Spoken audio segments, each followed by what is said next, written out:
Hi there, welcome to the Obashan Chat.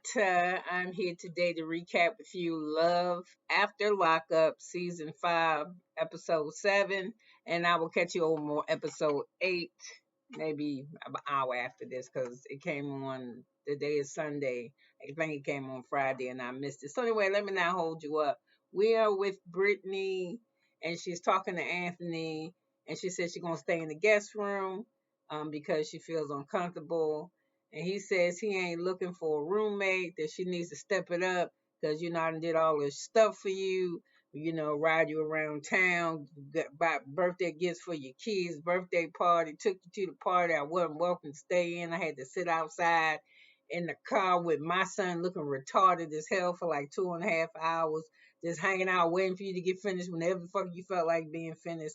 Then put up with your daughter and y'all relationship, and my peen's still hard. I ain't got nothing off. You ain't talking about nothing you was talking about in prison is you doing out here. I done got the house for us, and I done did everything I needed to do, and you tripping. And she just need to tell this man she not attracted to him.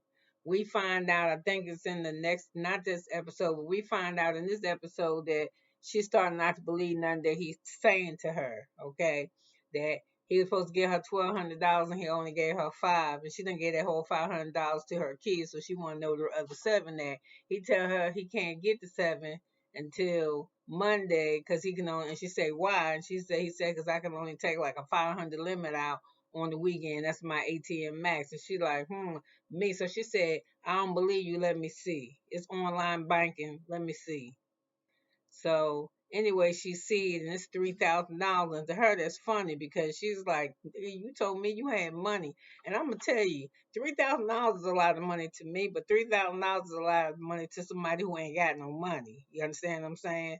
So she was like, "That's all the money you got. So nigga, after you give me three out of 3,000, after you give me $700, now how much money we looking at? We're looking at like 2,300. So that's all the money we gonna have." So anyway, she said, "What about the car?" And he was like, "We got the car. The car is yours." And she's like, "The car's in your fucking name. It's not in my name. So it's your car that you make the payment. But you can still have the car. Just drive me back and forth to work. Drive me off to work, then come pick me up." And she said, "That's control, that's control." And he said, "No, it ain't control. And it is kind of like control, but bitch, if you want to get around, you don't got no car. You gonna have to, what you want to do? Catch the bus. Tell this motherfucker take this bus station and you can go anywhere you want. You ain't got to worry about his car." I'm just saying. So anyway, he must have made her think that he probably had about 100,000, maybe 50,000 just sitting around. That she probably wouldn't need no more than about 15,000 to spend. So I think because that's true. She out of jail. He got the house. He making the house note. He going to work. He making the house note. He paying all the bills. He paying the car insurance and all that shit.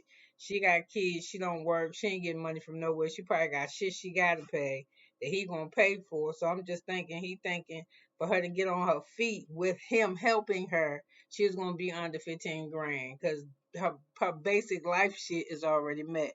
So anyway, she said, "I want to stay in another room because I just feel icky and shit." And he like, "Yo, okay, She said he looking for a ready-made family. Like, I'm already the wife and I'm ready. You tell he ready to hit that. So anyway, she says he's selfish. She says she's selfish because this motherfucker said I'm making pancakes and I don't eat pancakes with syrup, and I don't like fucking fishing, but she loved fishing, so he wanted to fish. And she's saying, "See, that's what I'm saying. You ain't giving me the real you. You just doing shit that you doing shit because I like to do it. And I'm gonna tell you that shit don't work.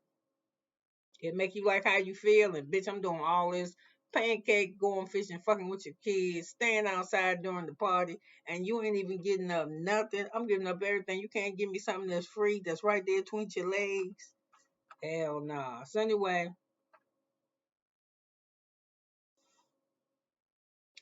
we go to Cherie and Anthony, and it's a nice house, but it's cold in there. So anyway, she give them the house tour, and they talk about the parole officer shit, what they're gonna do, blah blah blah. And she says, you can go to take you a nap.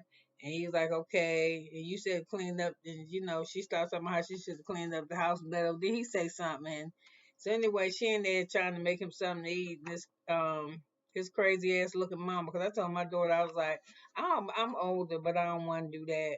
And I don't, when I say do that, is I don't want to do them long ass nails. And I don't want to do that long ass hair. You know what I'm saying? I don't want to walk around in a fucking in them kind of biker shorts with the sports bra or t-shirt. That shit for younger women. They got shit for us to wear. You want to be sporty? They got like the nice flared leg, little jumpsuits and shit on Sheen. You ain't gotta. It's just shit with all that jewelry. It's too much. You can wear a jumpsuit and put a little bit of jewelry on, but it's like you're trying to gather your youth. And I remember my kids just say, "Mom, you dress too young. You dress too young." And sometimes when you dress too young, you draw too much attention to your age. So I'm just saying, get that shit together. So anyway, she in there trying to sleep, and she go in there jumping on him, screaming and shit, telling him to get up, get up. And so anyway, before then they was laying in the bed, pillow talking, and she was like, did my snoring bother you? And he was like, yeah, you smell like a fucking grizzly bear. So, wow. So she was asking him. He said he got a headache and he tired to take Tylenol. That his party is tomorrow, and so she said I gotta take him to his parole officer and see, if he can go or not. So anyway, when she takes him and they come out of there, he got a fucking bracelet on. He's like, that ain't even my parole officer. There's some woman in there. As soon as she seen me and I told her who I was, that bitch slapped the bracelet on, just started talking shit, just giving demands and shit. She don't want to hear and say I see you tomorrow, and that was it. I didn't get a chance to ask about the other nut. So anyway, they driving home, and she fucked up the woman, the girlfriend. She fucked up because she was like, all this work and hard work I did and all this part. And he was like, bitch, I did the same shit. What you crying for? It's my fucking party. I'm the one with the ankle bracelet on. So he asked, is you fucking finished? So anyway, he aggravated and she working his nerves. So anyway, she just kept on talking about the money she spent. When he said, "Did you finish?" And she was like, "Yeah." So anyway, we go to Jonah, me and Red, and she feels like an outside with his family. Mother says that she wishing him the best.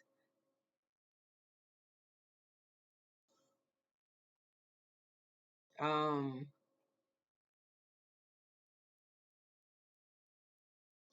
she said she don't see how, she's not real cool with Red moving to New Mexico, moving away from his family. He don't know nobody, and is he only gonna be the only black person around there in that area, in that tribe or whatever they do around, what Mexicans do, ignorant ass.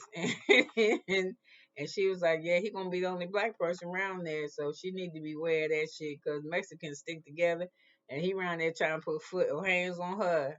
If she got brothers or neighbors, they gonna fuck his ass up. So he better be good, cool in New Mexico. And the black population is not that big in New Mexico, and he probably need to come out of the environment that he in, because sometimes that's what you gotta do. You gotta just move. If you don't like how shit going, or you think the environment you ain't gonna keep you hold you back from whatever, maybe the job market or your friends and family, whatever you feel is gonna hold you back and keep you from achieving your dream, whatever that is. Your dream might be just to have a fucking peace of mind as you age. Move.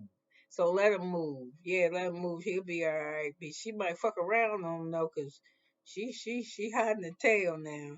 So anyway, we seen them kissing and shit. So it was gross. So anyway, they go to get this nigga. She pick him up. She's late picking him up, leaving the hotel to go get the brother. They banging on the door and shit. And they was like, we gotta be there at a certain time. You understand? Why is you fucking around? Why you playing? And she was like, I ain't playing. I don't know. I'm nervous. But when he see her, he just want to start having sex with her right in the middle of the parking lot. And that's the thing. That's why how he feeling. And then you got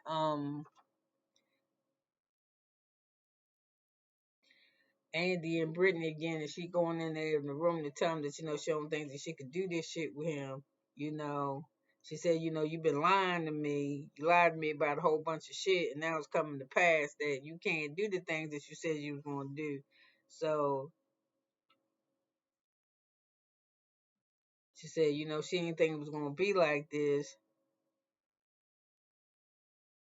She said she's not gonna, she's not gonna. He promised her stuff like her own car, and he says, he got the house for them and stuff. And she was like, I just don't feel right. She's just not attracted to you, and she don't like you. She think you creepy. I'm just telling you, because you give off the creep vibes. I'm just telling you, and she don't really need no car because she look like she on edge. I ain't gonna lie. To me, she look like she might be still using some shit. And if she got the pressures on her like that, like you gotta live with somebody that want coochie and you don't want to give it to them, but you depend on them, it's like almost like you pimping yourself out. So she probably feels some type of way about that shit. So, we got uh Kyoki and Brittany. They hanging out and they getting dressed. They praying that she going to dinner meet her father, and we all know that the father don't show up, so she have a meltdown because the person that's the like father mother figure to Kanoki calls him, and she was like, "How come I can't get that from my father?" I don't ask her much. And to me, she is a really good girl. She might have did some bullshit in the past or whatever, but to me, she seems like she kind of be like she's trying to be straight. I ain't too cool with the whole with the messing with somebody who's going through transition and shit. Cause to me, I'm older now, so I done learned how to pick it out. I can find me somebody that I love who ain't going through all that shit. You know what I'm saying? I don't want the mental.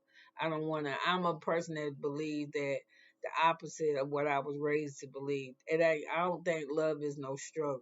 It just come easy. You just do it. You want the you always think the best for the other person. You always want better for them. You're always happy for them.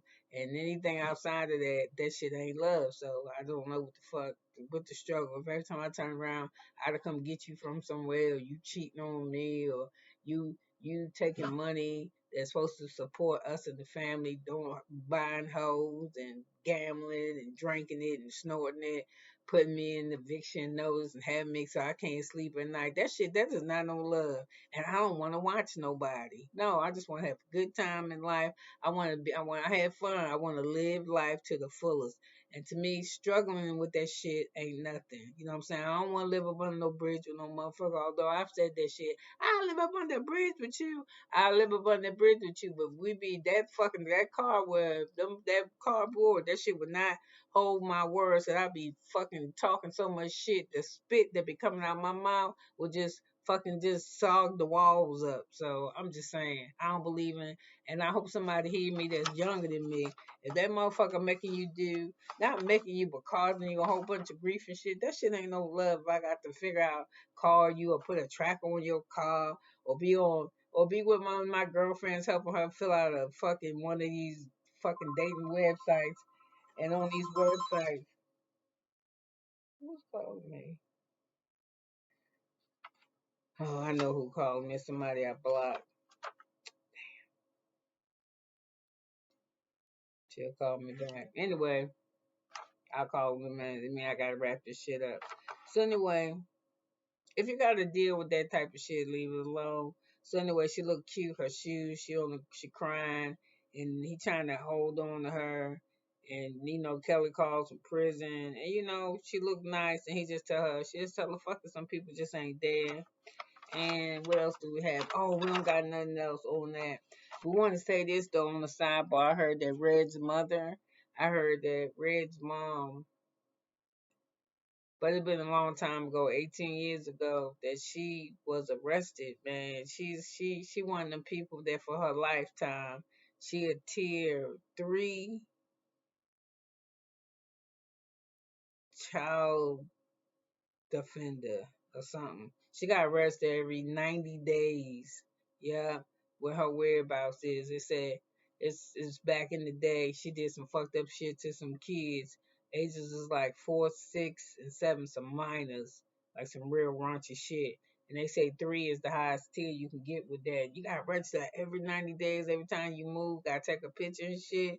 That's got to be insulting. You can never be taken off their registry either. Not unless you die or the judges or something see that it was some shit that was done to move you from one tier to the next. But it ain't shit. Just been 18 years ago and she's still registering. So she apparently is not something that she would be eligible for. So I think that's fucked up. They ain't lying though. When they tell you when they tell these people about these reality TV shows and you decide to sign that disclosure and you get on that bitch, man, they find they you ain't you said your life was open. They go dig around. They're gonna dig around shit on your daughter. Whatever they can find shit on your mama.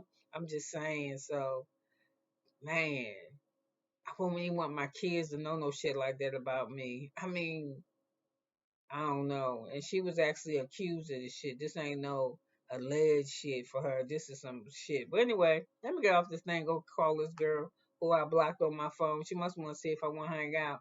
Hey Jordan, can you get my phone off the kitchen? My house phone.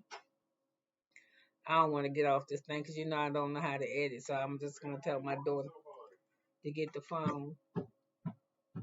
If she don't have no kids. My grandkids spent the night with their aunt. I miss them, but at the same time, kind of glad they're gone because you can get a lot of stuff done. If they're not coming behind you, get them to drink. She hit me, play with me, fix this, open this.